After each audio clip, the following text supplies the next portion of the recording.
Hello and welcome to today's episode of The Drawing Board. My name is David Franklin. I'm your host. Thank you so much for tuning in. And we're going to go ahead and jump right into it. So the last couple of weeks we've been talking about the psychopath, sociopath, narcissism thing just because it was a celebration of sorts of how well those videos have been doing. But before that, the request had been to talk about the Meyers Briggs test. And today we're going to be talking about the intuition versus sensing part of the Meyers Briggs test. But before we get into that, we're going to do a little bit of a recap, just in case you kind of forgot what we were talking about, or if you just stumbled across this video and you want to know more about the Meyers Briggs test and what each of the letters mean. So the Meyers Briggs test, what it does is it takes 4 letters in order to put you into a category of some sort, describing how you deal with others, how you internally respond to outside stimuli. So the first one we talked about was our first video, extroverts versus introverts, and if you haven't seen that video, the link's going to be in the description below. You can check it out, and I'm going to do a little bit of a recap here, but I go further into depth there about what's useful about it, the test, and what's not.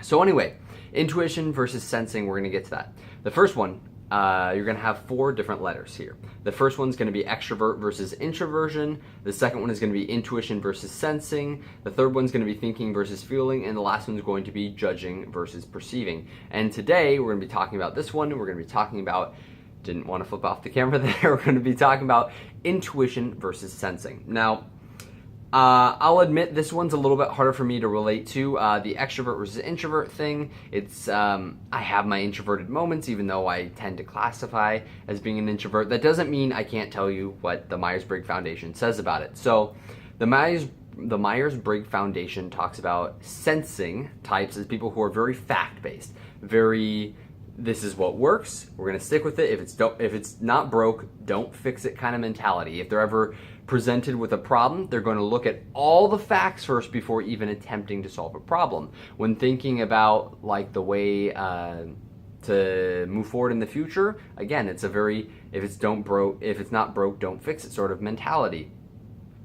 So if, let's say we're in the country, the United States, which is where I'm from. If you're in the United States and you're setting a budget for the country, you're not going to put a whole lot of money into schools. You're not going to put a whole lot of money into, let's say, into the roads or anything like that. Not because you don't think that those things are important, but for the most part, you're like, people are getting educated. People are driving down the roads. No reason to improve the roads. No reason to make them make the roads out of solar panels so that we use all that surface area for developing more energy. It works well enough right now.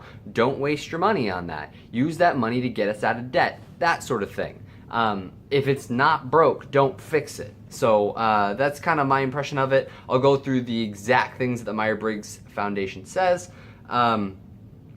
Sensing types. Pay attention to physical reality, what they see, hear, touch, taste, and smell. They're concerned with what is the actual present, current, and real. They notice facts and remember details of what's important to them. They like to see the practical use of things, and they learn best when they see how to use what they're learning. It has to have a practical application. They're not very theoretical at all. We'll get to intuition types in just a minute. And experience speaks louder than words. The following statements generally apply to sensing types. They remember events as snapshots of what happened. They solve problems by working through the facts first before leaping from idea to idea. They're pragmatic and they look at the bottom line. It doesn't matter about all these little details here and there. Ultimately, it doesn't matter, oh, you saved a little bit of money here, but you put a lot of money in over here. Ultimately, it's, did you get the budget or not? That's an example, but they always look at the bottom line of things. They start with facts and then form the big picture. So, like my grandfather was a very, very strong sensing type. He worked in construction most of his life, and he taught me how to swing a hammer and how to build things.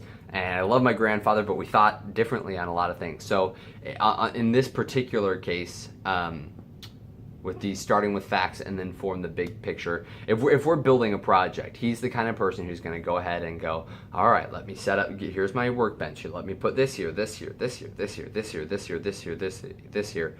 Measure twice, cut once. Let's go ahead and make 50 different schematics on how we're going to put this together. We're going to do research on how to drill into the joints properly, how we're going to, what kind of screws we're going to use for this type of material, what kind of adhesive we're going to use for this type of material, blah, blah, blah, blah, blah, and so on. You're going to work everything out ahead of time. You're going to work on all the facts, and that's if you're building something. But if you're working on an argument / solving a problem, let's say your car breaks down, you're not going to go, let me see, that might be a problem, let me fix it. You're going to go, no, let me look over the entire car. It might take me an hour to look over the car, but I'm going to look it over and then I'm going to see what's wrong. So you pay a lot of attention to the facts, everything you can possibly know before launching into anything. And that's the big difference between sensing types and intuition types. And the reason why I spent so much time there is because I'm an intuition type, and sensing makes, I feel the need to explain sensing types a little bit more. So intuition types, they like to read between the lines and they solve problems. Like I solve problems this way. I don't go around and look at things. I might take, 30 seconds, a minute, 2 minutes, 5, 10, not very long. I'm going to take just a small portion of time to maybe get an idea of what might be going wrong, but I'll go, that might look like it has a problem. Let me fix that. Oh, that didn't work. Let me look around for what else might be wrong. If I'm starting a project, I'm going to go, okay, let me get a couple of things I know I need right now. All right, I think I might need this. Run to Home Depot. I grab it at Home Depot, come back, start working. I might work for 30 minutes. Realize, oh shoot, I need to use this. I run back to Home Depot, come back. Unfortunately, that racks up my gas bill, but that's my petrol, gasoline. That's just the way my workflow is. That's the way that my mind works, is I don't like taking the time to set everything up beforehand. And I know that that's preferable, but man, do I hate doing that. And so this isn't necessarily tied to creativity or not, but if I were to guess, there's probably some correlations there. Although my grandfather was an extremely creative person, not to drag that down. But intuitive types, you tend to look at a lot of detail-oriented things that are not necessarily practical. I don't care if it's not broken completely, it's not yet perfect. And even if it's impractical to solve it, eventually we will make it perfect. So in this case, looking at the streets. Yeah, sure, we can drive on them, but think about all this wasted area that could have been used for growing crops, that could have been used for developing energy, that when you walk across this material, it hurts. Look, we have to put cracks in the sidewalks because when it gets cold, it cracks. We have snow on it. Why can't drive on it when there's snow on it, when there's water on it? Why don't we, make something that melts it off? That might seem extremely expensive and unnecessary to the sensing type because, let's be honest, in a way, it's a waste of money. Right now, it works well enough. We have more important things to focus on, right? That's what the sensing person thinks. The intuitive person thinks a lot about the sort of big picture of things and the small details. They think very future focused. What do I want the world to look like in 100 years rather than, I don't care what it looks like in 100 years. Let's sit down and solve the problems now. What problems do we have now? I don't care about our future ambitions and things we want to reach for. That doesn't matter. Right now we need to just solve what we need to solve right now. We have budget issues. I don't care if we go to Mars or something. Shut down NASA, use that money, fix the budget. That's the sensing type. The intuitive type says, oh my God, why would we do that? Nothing's happening right now with our budget because this is a pure intuitive type, by the way. Nothing's happening right now. We can find the money somewhere else. We can find it later. Right now, we have to keep learning. We have to keep striving. We have to keep improving. So that's the intuitive type. I'm going to say what the Meyers Briggs Foundation says right now. They remember events by what they read between the lines about the meaning other people meant. I'll read that again. I remember events by what I read between the lines about their meaning. I solve problems by leaping between different ideas and possibilities. I'm interested in doing things that are new and different. I don't care if it's not broken. Let's just do it better. Let's do it different. Let's do it interesting. I'm interested in doing things that are new and different. I like to see the big picture, then find out the facts. Again, going around a broken car. That might look like it's broken. Let's fix it. No, that didn't work. All right, next thing, rather than dragging it out and then finally trying one thing. I trust impressions, symbols, and metaphors more than what I actually experience. Sometimes I think so much about new possibilities that I never look at how to make them a reality. So the intuitive type, the pure intuitive type, can be very theoretical. The sensing type can be extremely practical to the point where they never reach out and try new things. So again, when I'm saying this, I'm saying pure intuitive, pure sensing.